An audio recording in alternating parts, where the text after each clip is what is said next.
Good evening. This side Rahul Magan here as a Group Chief Executive Officer, Treasury Consulting, and also a venture capitalist. As we speak, Treasury Consulting is a multinational headquartered group based out Singapore, and more importantly, 100% profitable in nature.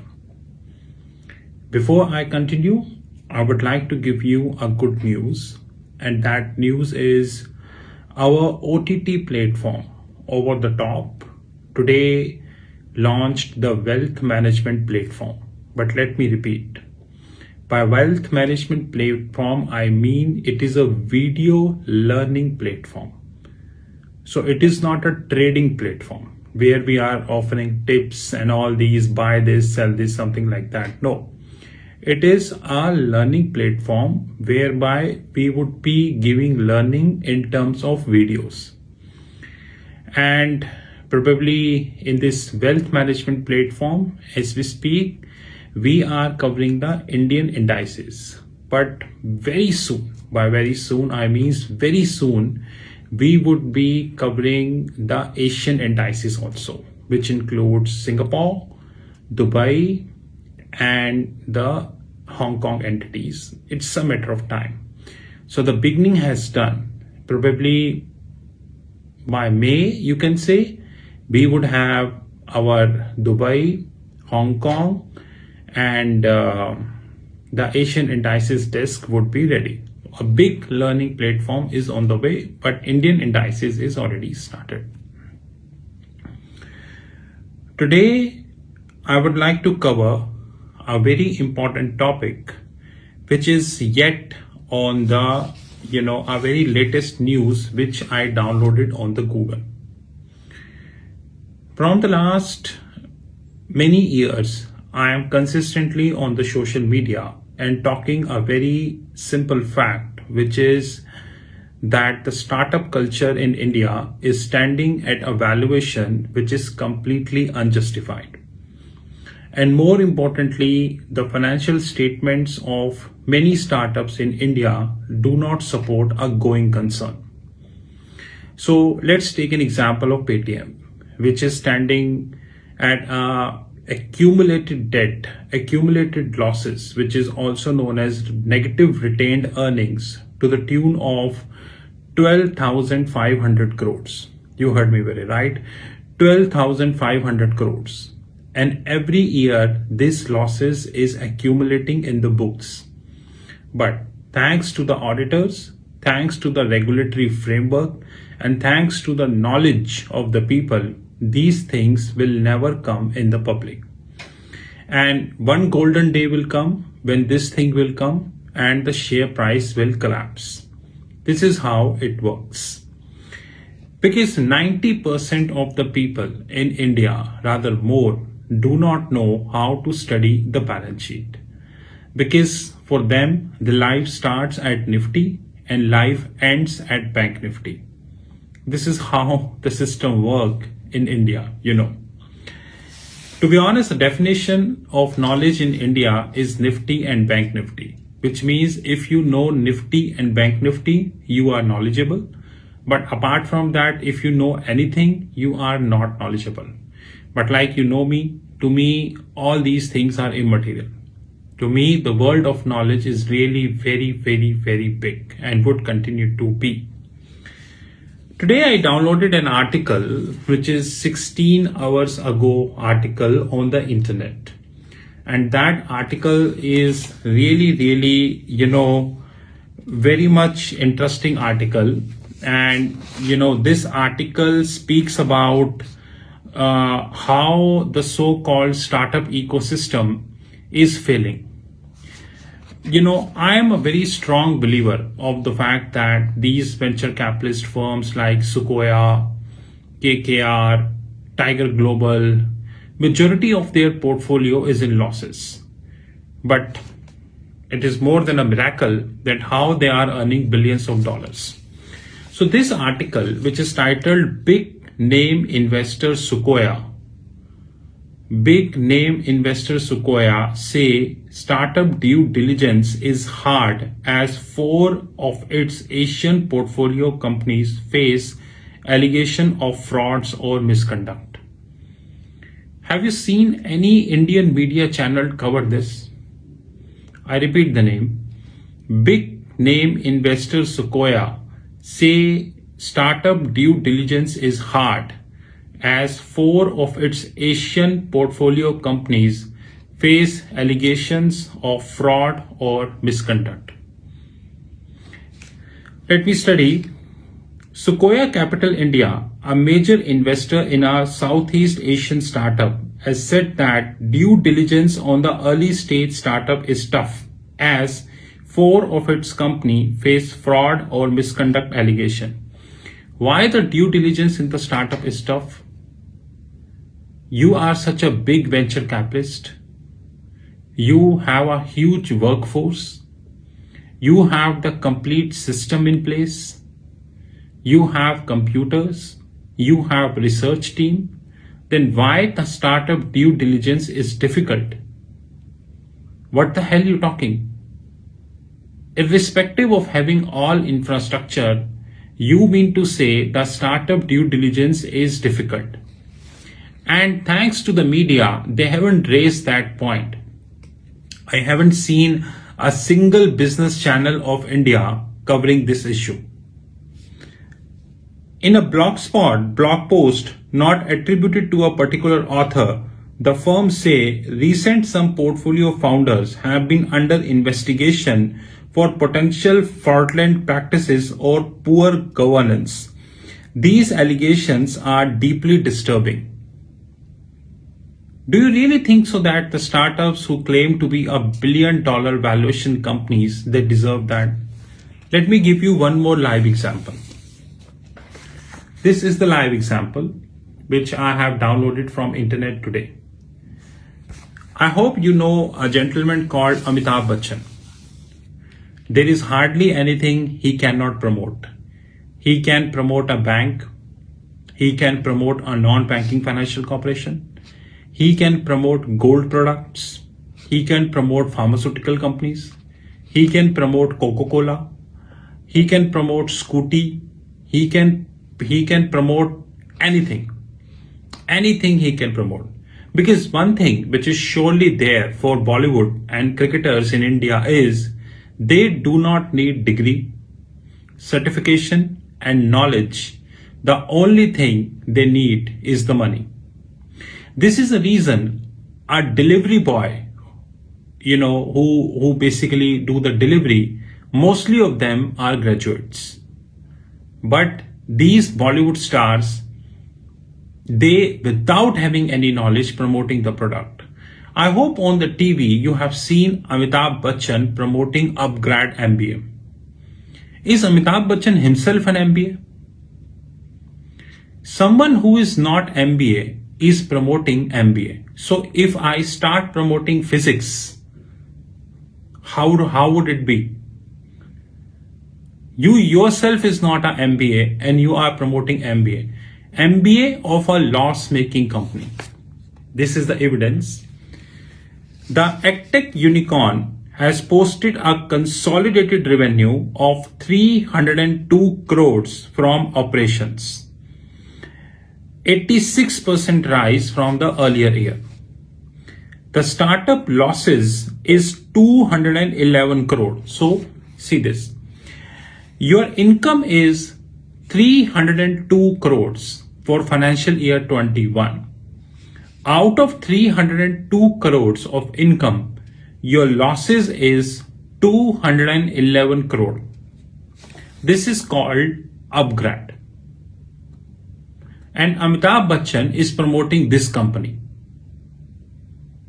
So first of all, the biggest question is, which I doubt whether Einstein would be able to answer, that a company who earns 302 crores of revenue and out of which they getting a loss of 211 crore, can this company be a going concern company?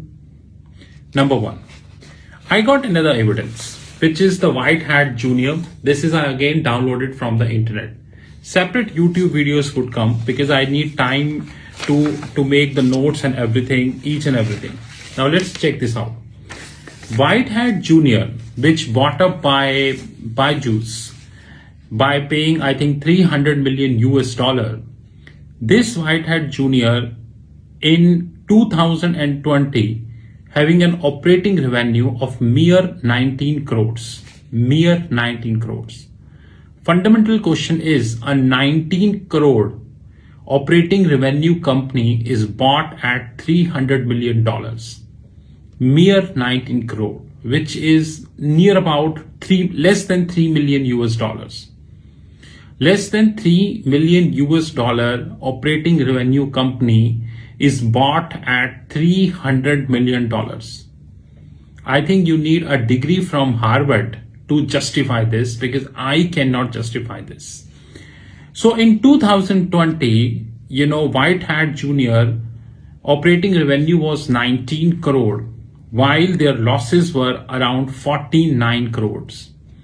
In 2021, their operating revenue 484 crores, which is nearly 25 times.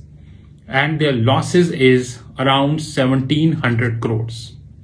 You heard me very right. 1700 crores is the losses. This is White Hat Junior. And this is the upgrade. Now, it's a common sense. It's a common sense that these companies who claim to be $1 billion unicorn companies, I again repeat, the EdTech unicorn. Unicorn is the company who is standing at a valuation of $1 billion. Can a company who posts a loss of 211 crores, can this company be a unicorn company? Now let's check once again this Sequoia document. And I'll tell you a very, very important fact. Because to me, these things hardly matter. The like, dislike, comments, these things hardly matter. If no one even like my videos, doesn't matter. Very recently, a company, e-commerce company in Singapore is in news for negative reasons. And what is that negative reason? It is the issue in their financial statement. I repeated this many times that Singapore, who claim to be a global financial center, actually Singapore is not a global financial center. And if you are thinking there are no corrupt practices in Singapore, then you are highly mistaken.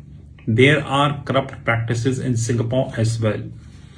If I look at this article, in Singapore, there is a company called Zilingo. Zilingo is estimated to worth 970 million. 970 million. And do you know that Zilingo earlier this month suspended his co-founder and CEO Ankati Bose? Just open Google and type Ankati Bose. Many magazines have made her a queen. Many magazines made her a queen. Zilingo earlier this month suspended its co-founder and CEO Ankati Bose amid a financial probe to its accounting malpractices. And Sequoia and Temasek. Temasek is the Singapore Sovereign Wealth Fund, SWF, owned by Government of Singapore. They both invested in this company. And Sequoia Managing Director Shailendra Singh resigned from the board and his duty is done. Did anyone in India, any media channel in India, any newspaper in India, any anchor in India rates that voice that if the e-commerce company in Singapore, Zilingo, is found of malpractices in the financial statements and the co-founder Ankati Bose is suspended, can it be in India as well? Never. Never. Guys, when you read these kind of articles, you believe like we are living in the world of frauds, complete frauds. It is hard to trust anyone. Someone who not a MBA is promoting pan masala, Pepsi, Coca-Cola, Scooty, gold products, NBFC, bank, whatnot. If today NASA will contact Amitabh Bachchan and say, promote NASA, he will start promoting NASA because he get the money. I challenged Amitabh Bachchan on the Twitter that what is your banking credentials, and no reply has come. And the same is the scene with more or less many Bollywood actors. And now the same company who is being promoted by Amitabh Bachchan, this company is claiming to be a unicorn. Unicorn means $1 billion plus company. And out of 302 crore of revenue, they lost 211 crores. This is the credential of this company, and this company is being promoted by Amitabh Bachchan. This company. And White Hat Jr., I told you, on just a 49 crore of revenue, 484 crore of revenue, they lost near about 1700 crores. This kind of business model is actually happening in India. And we all are watching. Just to conclude the story, when the companies collapse, when any fraud came into the picture, we all cry. I don't think we have a right to cry. I don't think so, because we are the one who give hype to the frauds. We never raised our voice. And since we never raised our voice, a day came when these things collapsed. Please check about the Credit Suisse also. I have made a separate video, probably in a day or so, it would be live on YouTube. Next time when any fraud happen in India, I would definitely be covering on my YouTube, but I won't have any sympathy towards Indian investors. Because one thing Indian investors I have seen in the last many years is that they never raise their voice. Let it be attitude. And I'm thankful to the internet for providing me such a wonderful information. And as always, we are live on the Facebook. Have a great time ahead. This is Rahul Magan here from Treasury Consulting Group. Now our wealth management learning platform is live. I assure you, it's a matter of time. Probably rather couple of months. Our learning platform would be covering Dubai, Singapore, Hong Kong, and India, and multiple countries. I'm assuring you right away that. Have a great time ahead. This is Rahul Magan from Treasury Consulting Group. My personal number is 9899242978. 9899242978. Have a great time ahead. Thank you.